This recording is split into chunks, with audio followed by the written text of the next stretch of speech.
Hey, today I'm going to make buttermilk biscuits the way my mom does. Let me show you what I got going on here. For this recipe, you're going to need some self-rising flour, a pinch of salt, some buttermilk, and some Crisco shortening. And we're back to the good old cast iron pans. You can do it in a glass pan, but cast iron is just going to be better. I have turned on the oven to 450 to come up to temperature. I'm going to give these a spray with some vegetable oil. Also in these, I'm going to put about a tablespoon and a half of Crisco shortening. Now, these handy little sticks, you should be able to measure. I find that that's impossible, and I still use a spoon to just scoop out my Crisco as if it were in a tub because this is not accurate. Crisco, do better. So if you have the big block like this, just use your spoon to kind of mash some off and then put it in your pan. About a tablespoon and a half in each pan. Good enough. I'm going to throw these in the oven so the pans can heat up and the Crisco can melt. While my pans are heating up, I'm going to mix up my biscuits. I'm going to put 2 cups of self-rising flour into this bowl. You do not need to be super accurate with this recipe. It is really not finicky making biscuits. Now what I'm going to do is put a couple of heaping tablespoons of Crisco into the flour. Almost forgot the salt. Just a little pinch, just a little bit. Mix that up in there. Then I can put my Crisco in. There's 1 tablespoon and there's 2 heaping tablespoons. So you can use one of these pastry cutters to work the Crisco into the flour. You can use 2 knives. You can mash it in with a fork. I came built with forks, so I'm going to just use my clean hands to work the flour into. Wait a minute. Strike that. Reverse it. Or work the Crisco into the flour. And you just want to kind of break it up and make sure that your Crisco is nicely incorporated into the flour. What you're looking for is kind of like when you do a pie crust, you're looking for it to kind of break up all those little pockets of Crisco, get it nicely incorporated into your flour so that when you make a ball like that, the flour kind of sticks together, but then just crumbles back apart kind of like sand. And that's what you're looking for here.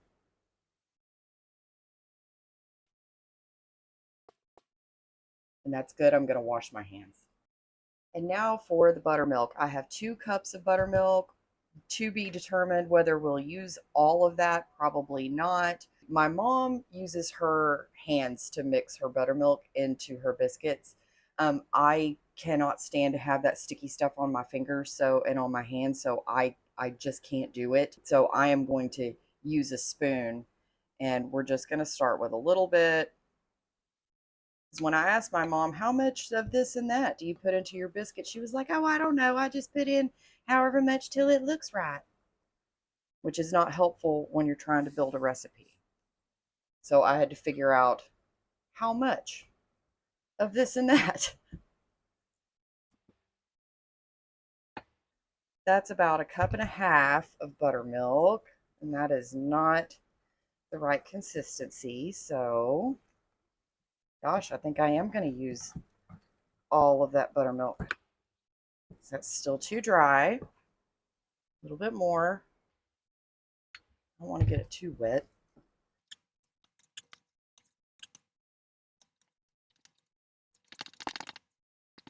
Okay, that looks right. And I used almost all of that 2 cups of buttermilk. There's about a 1/4 cup left in the bottom of that 2-cup measure. And I'm not going to use that because that would make it too wet. So slide to the side. Okay, my pans are hot and the Crisco is all melted. Be very careful because this is very hot.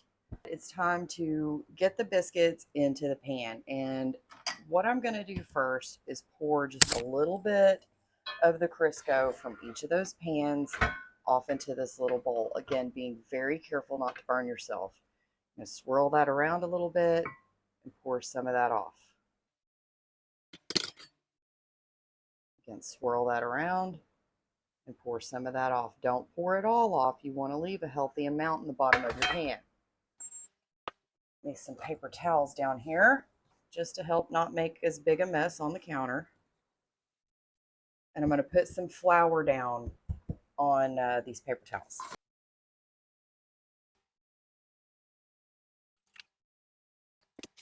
I'm going to get my biscuits and put the biscuit mix out onto that floured surface.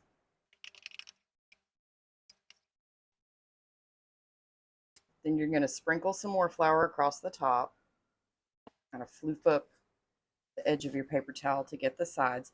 You're not looking to knead these or anything like that. You just kind of want to pat it out like that.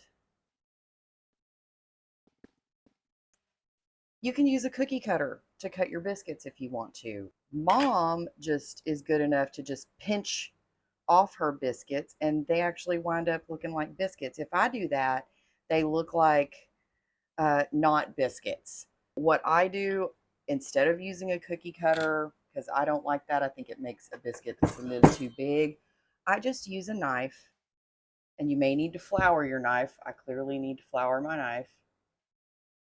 And just cut your biscuits like that. Try to get them an even size. It's not a big deal if they're not exactly all the right size. Cut those in half like that. And these I'll cut in half again. Okay, let's get these biscuits in the pan. Oh, I've got a sticky mess here. Flour my hands a little bit. Scoop them out like that.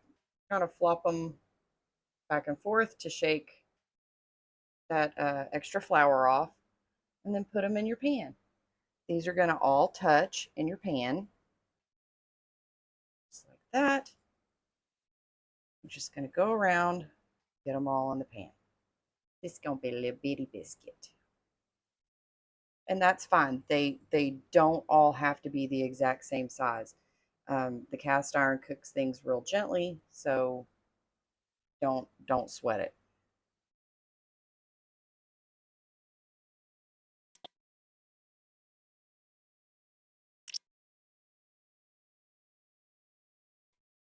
And I have these two little corners that are left over. Not going to sweat that. The best part about this is you can just fold this up and you don't have nearly as big a mess on your counter as you would have otherwise. Now, what I want to do is use this grease that we poured off, and I've got this big silicone brush. Again, a divergence from my mom's recipe. She would leave all the grease in the pan and spoon it up over the biscuits as it comes up, around the edge. I am not good enough at this task to be able to do that, so I do it this way. And the only reason you're painting this Crisco on top of your biscuits is just so the tops don't dry out. You're not trying to do any magic here.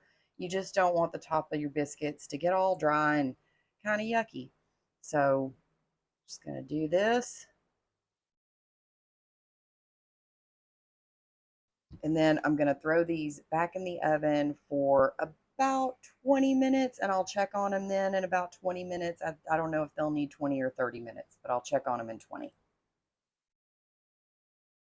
I gave these biscuits 28 minutes. They're so beautiful. Oh my gosh. This may be my finest effort at making my mom's biscuits I have ever performed. Holy smokes, I can't wait to try these. I am going to have to leave them here to rest for about 5 minutes or so, just to cool down from a temperature that would melt lead. Be back in 5 minutes. It's going to be the longest 5 minutes ever. Oh, these look so nice. Let me show you. Oh gosh, aren't they beautiful? I'm so excited. I hope they taste as nice as they look. These biscuits are cooled off enough for me to flip them out of the pan, kind of like the cornbread. They just pop right out. I'm going to have this little biscuit here. It barely needs any butter, but I am going to put some butter on it. Oh gosh. Look at that. It's just so fluffy. It's still steaming.